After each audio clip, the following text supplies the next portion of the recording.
In Argentina, the government of Alberto Fernandez inaugurated on Sunday the Néstor Kirchner gas pipeline, coinciding with the nation's Independence Day. The Russian government on Sunday called the Ukrainian regime terrorists after Kiev confession to have blown up the bridge to Crimea in October 2022. United States Treasury Secretary Janet Yellen visits China, met with Vice Premier He Lifeng.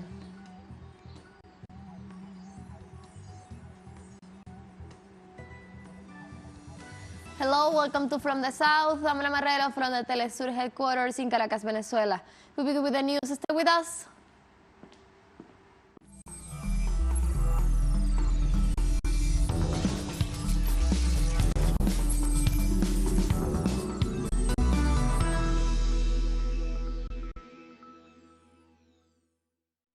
In Argentina, the government of Alberto Fernandez inaugurated on Sunday the Néstor Kirchner gas pipeline, coinciding with the nation's Independence Day. The ceremony will take place in the city of Sayiquelo in Buenos Aires, and President Fernandez, Vice President Cristina Fernandez, and the Minister of Economy and presidential candidate for the ruling party, Sergio Massa, will be attending the gas pipeline's opening. Prior President Fernandez stated that this is the largest gas transitionary project in the last 40 years. We update information on Guatemala, which is submerged in a political crisis 2 weeks after the elections. The Supreme Electoral Court has ratified the dates for the runoff elections. At a plenary meeting of magistrates and the prosecutors of the political parties involved, Magistrate Gabriel Aguilera said the second round of the elections will be held on August the 20th. Representative of some political organizations expressed criticism on the work of voting boards, but a magistrate said that the delayed results from failed legal actions. The president of Venezuela, Nicolás Maduro, held a meeting on Saturday with the premier of Barbados, Myanmar Motley, in order to deepen strategic cooperation ties between their nations. Maduro received the premier of Barbados, Motley, at the Miraflores Presidential Palace in Caracas in a meeting between the two presidents with the objective of strengthening bilateral relations in areas of common interests. Also, in the framework of the official visit of Barbados Premier Mia Motley to Venezuela, the executive vice president of the Bolivarian Republic of Venezuela, Delcy Rodriguez, held a meeting at the Casa Amarilla with the Caribbean leader in order to review cooperation issues in various areas and address issues of bilateral interest. It is worth mentioning that Venezuela and Barbados have established commercial relations in areas such as energy, agriculture, air connection, among others. In northeastern Brazil, at least 11 people have died and several are missing following the collapse of an illegally occupied building on Friday in the municipality of Pernambuco. Firefighters are still searching for a woman and 2 children under the rubble. The deaths include 1 man and children aged 5 to 45, according to a statement released Saturday by the Pernambuco Civil Defense Services.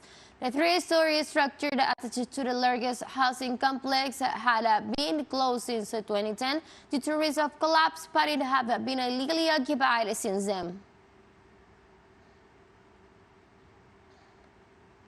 In Peru, 6 months after the Juliaca massacre, a mass was held in honor of the 18 civilians extrajudicially executed in the early days of Dina Boluarte's government. Last January the 9th, at least 18 people, including minors, died in Juliaca due to a repression exercise by law enforcement against demonstrations demanding the resignation of President Dina Boluarte. Bolivia's former president, Evo Morales, has welcomed the decision by the Luis Arce administration to reactivate the strategic lithium industry at the Uyuni plant. The project started in 2018 under Morales' forces the manufacturing of lithium batteries and electronic cars in Bolivia. Research has shown that lithium is a strategic resource for the transitioning to cleaner and renewable energies, and it happens to be the main components from batteries of electric cars, cellular phones, and other electronic devices greatly used in today's world. Let's take a very short break now, but remember you can now follow us on our TikTok account, teleSUR English, which you will be able to find news in different formats, news updates, and more. Stay tuned for more news.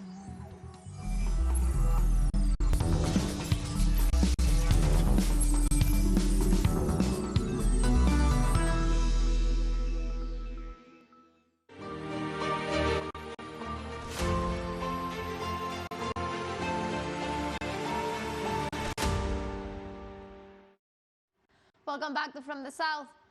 On Sunday, the government of Volodymyr Zelensky admitted for the first time its responsibility for the attack on the Kerch Bridge that connects the Crimea with the Russian mainland. The aggression described by the Russian authorities as a terrorist attack has never been directly admitted by the government of President Volodymyr Zelensky. However, within the framework of the 500th day of the armed conflict, the Vice Minister of the Ukrainian Defense, Anna Maliard, declared include the aggression as one of the victories won by the Ukrainian military forces. In October 8, 2022, a truck exploded on the bridge in addition to the attack. 4 civilians lost their lives.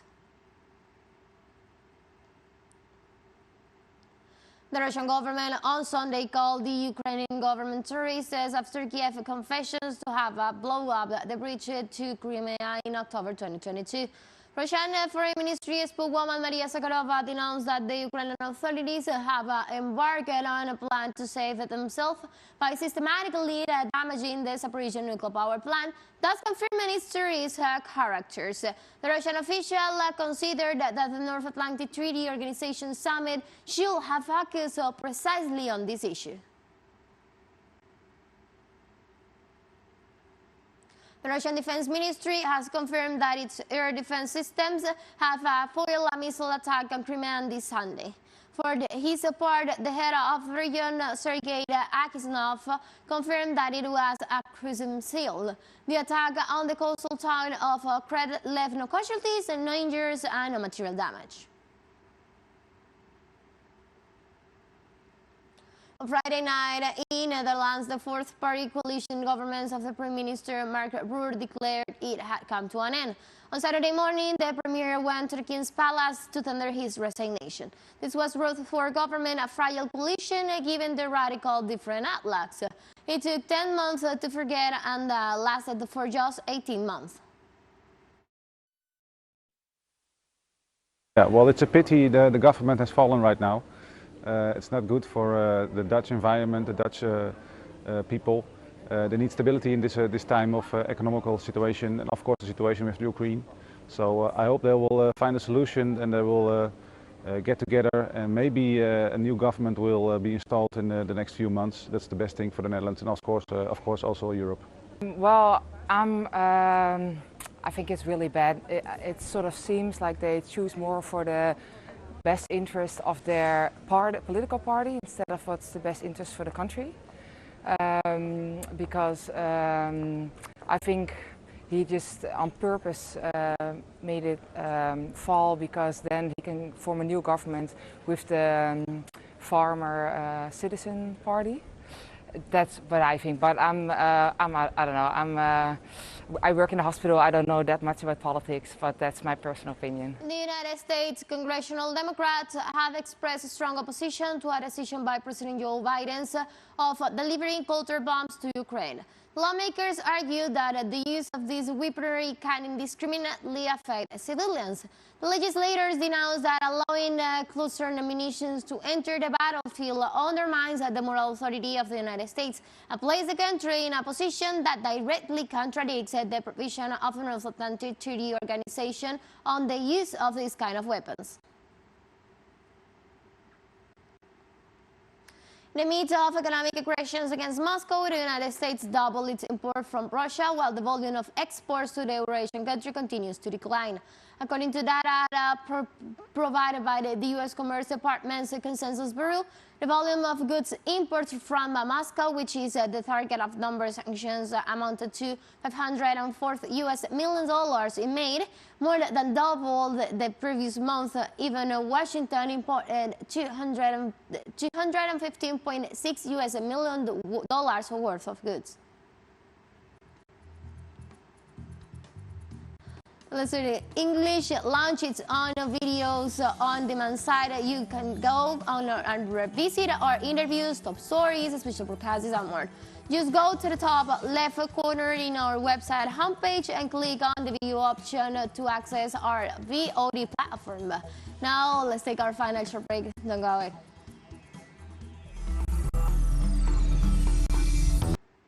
Welcome back. The fourth Syrian International Oil, Gas and Energy Fair, the SUR Petro 2023, started on Friday in Damascus, the capital of the country. The organizers reported that the event has the participation of more than 55 national and international companies specialized in oil industry, exploration, operations, studies, and consulting. The event aims to bring together a group of senior officials specialized and experts in the oil industry sector at local, regional, and international levels, and allow them to exchange experiences and ideas that contribute to shape the future of the local and global energy sector. On Saturday, the United Nations Refugee Agency stated that since April, more than 170,000 people have fled Sudan across the Chadian border, as the conflict in Sudan started its 13 weeks with no resolutions in sight. United Nations representative in Chad, Laura Locastro, told the 8,000 mostly women and children whose houses have been burned in the fighting. Locastro also explains since the killing of Governor of West Darfur mid-June, lots more people crossed the border towards the town of Adre from the Geneuna in Darfur, including men from Masali, the tribes, who reported to be a systematic target. Nigeria authorities confirm a deadly diphtheria outbreak in several regions of the West African nation. Senior Health Ministry officials reported 798 confirmed cases of the disease and the death of more than 80 infected people in the capital city.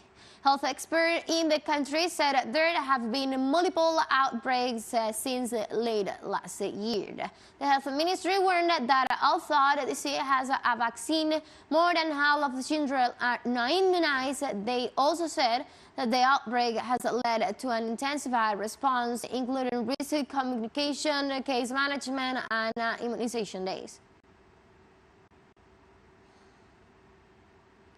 A crowd of protesters rallied in downtown Seoul on Saturday in South Korea to reject the meeting between the head of the International Atomic Energy Agency, Rafael Grossi, and Foreign Minister Park Yin. Rafael Grossi arrived in the South Korean capital on Friday after the trip to Japan, during which his agency approved the controversial project to dump water into the ocean from the Fukushima nuclear power plant, where the accident occurred in 2011. U.S. Treasury Secretary Janet Yellen is on a fourth-day trip to Beijing as the United States seeks to cool tensions and stress areas of collaboration between the two countries. In a meeting Saturday with the Vice Premier with He Lifeng, she pointed to record bilateral trade last year as a proof of just how intervenient both countries' economies are. Yellen said that should there be concern about specific economic practices, the two countries should be able to communicate them directly. President Xi Jinping hopes for the U.S. side to adopt a rational and pragmatic attitude and work with China to stay committed to the common understandings he and President Biden had reached in Bali and translate the positive statements into actions so as to stabilize and improve China-U.S. relations. Amid a complicated global economic outlook, there is a pressing need for the two largest economies to closely communicate and exchange views on our responses to various challenges. This communication can help both sides more fully understand the global economic outlook, and make better decisions to strengthen our economies. We have come to the end of this news brief, but you can find these and many other stories on our website at telesurenglish.net. You can also join us on our socials. We're on Facebook, Twitter, and on Instagram as well. For TeleSUR English and from the South, I'm Ana Marrero. Thank you for watching.